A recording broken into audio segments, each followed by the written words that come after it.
but it's the season of being thankful.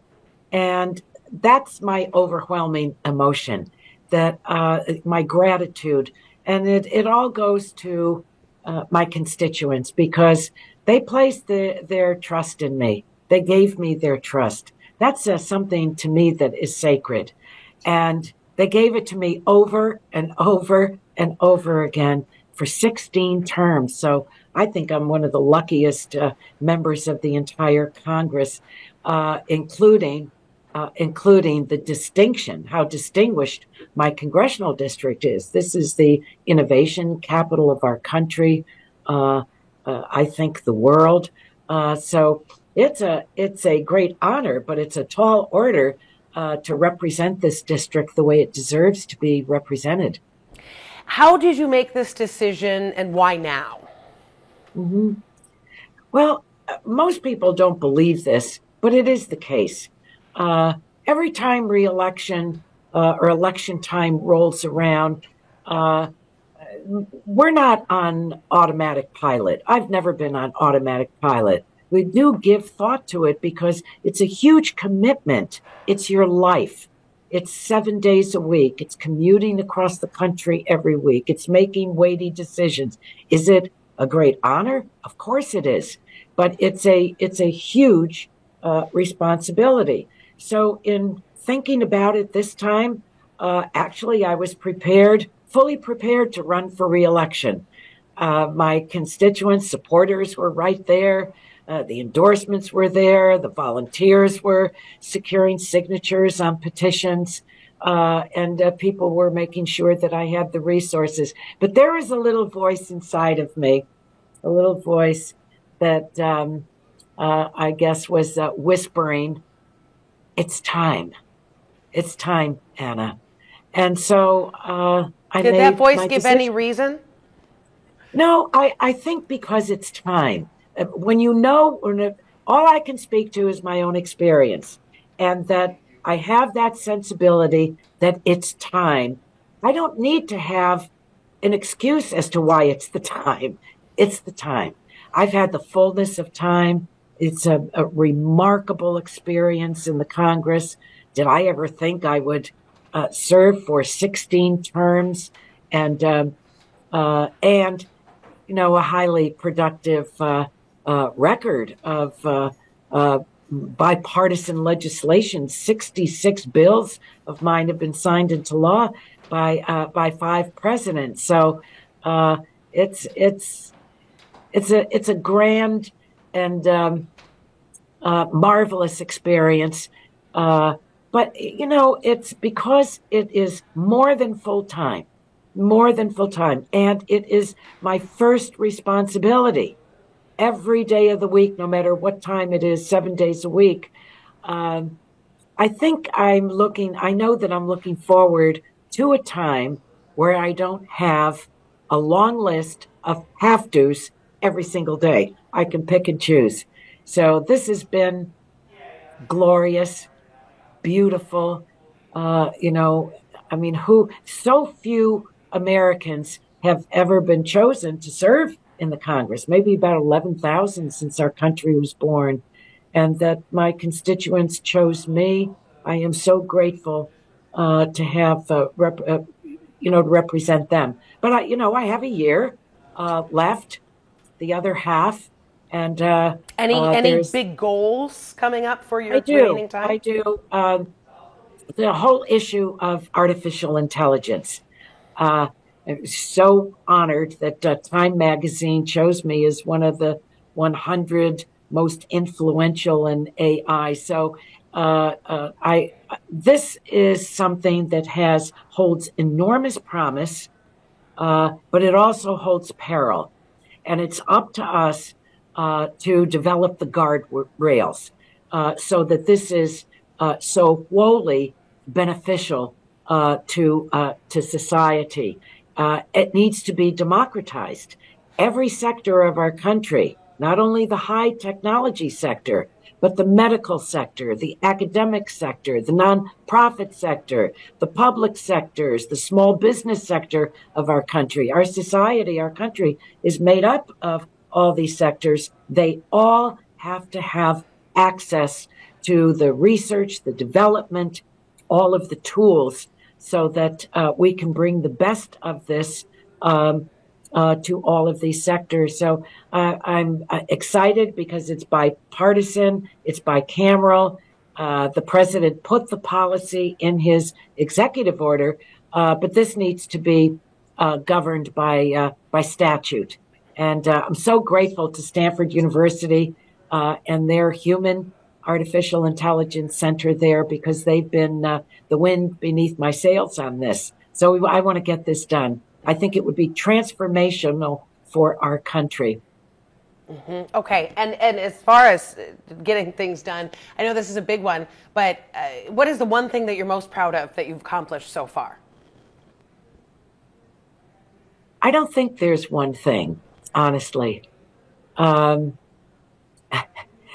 I was able to serve for 16 terms. Enduring. And it is.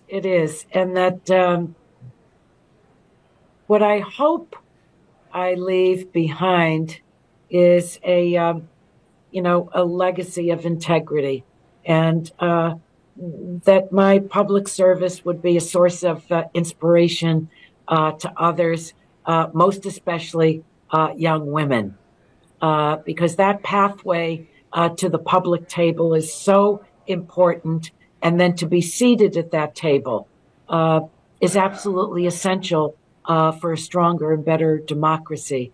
So while it's hard for me to choose amongst all of my bills, it's like trying to choose between your children, which one's your favorite, the most important. But no, I think rather hopefully being a source of inspiration to young people, because, at the end of the day, our democracy depends on that each generation will find that democracy so inspiring that it will inspire them to do something that is going to strengthen it. And speaking of one thing, is going to be one thing at the top of the ballot next fall: democracy. So I want to make sure that democracy wins running away. That will be on much better footing. So I do have to, touch on the acrimonious climate in Congress. Did that play any part into your decision to, hey, I want to remove myself from this? No, it didn't. Honestly, it didn't. And I say that because, first of all, we have short-lived memories.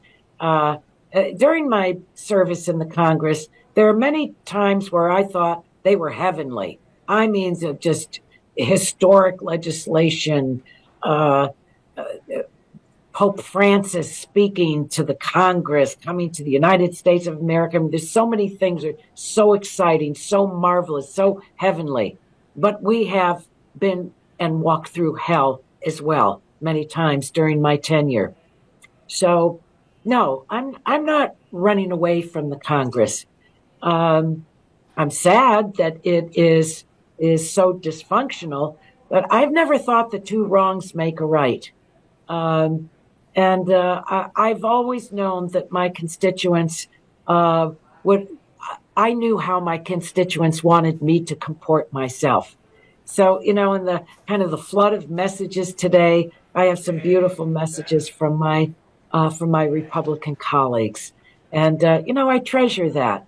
And I've always reminded those on the other side of the aisle that don't agree with me and that I don't agree with, that we're fellow Americans. They're not my enemy.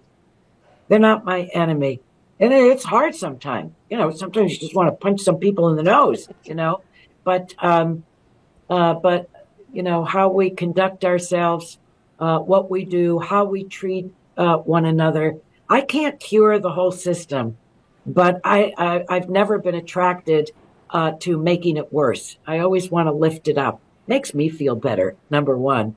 And evidently, it makes other people feel pretty good, too. I think you're right. Yeah.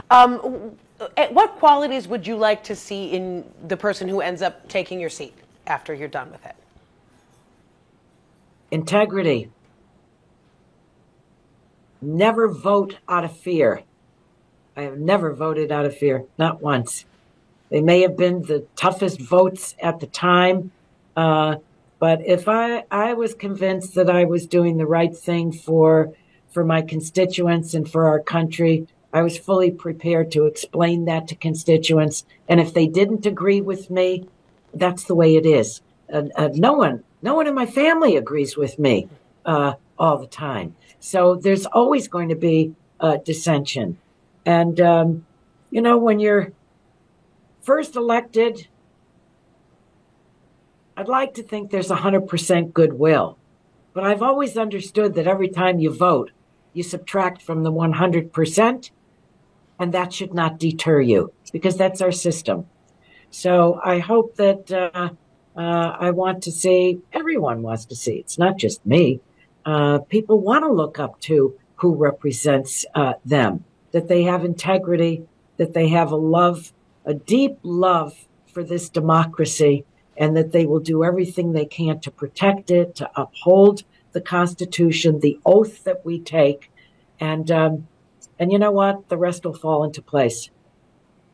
So as for your time, you're going to concentrate on AI, which you've made great strides in. When the day comes that you're no longer in Congress, what is your life going to look like? Oh, I think it's going to be fun. I love the character Auntie May. We've got places to go, things to do, and places to see. So the thing is that I'll be able to choose from amongst many options, understanding that the job that I have now, having more than willingly taken it on, that those heavy responsibilities won't be there anymore, and the freedom to do other things, and I've always loved the community that I live in. I love our country. I'll always do things that are going to help make it better, and so we'll see. It's exciting to think of new things.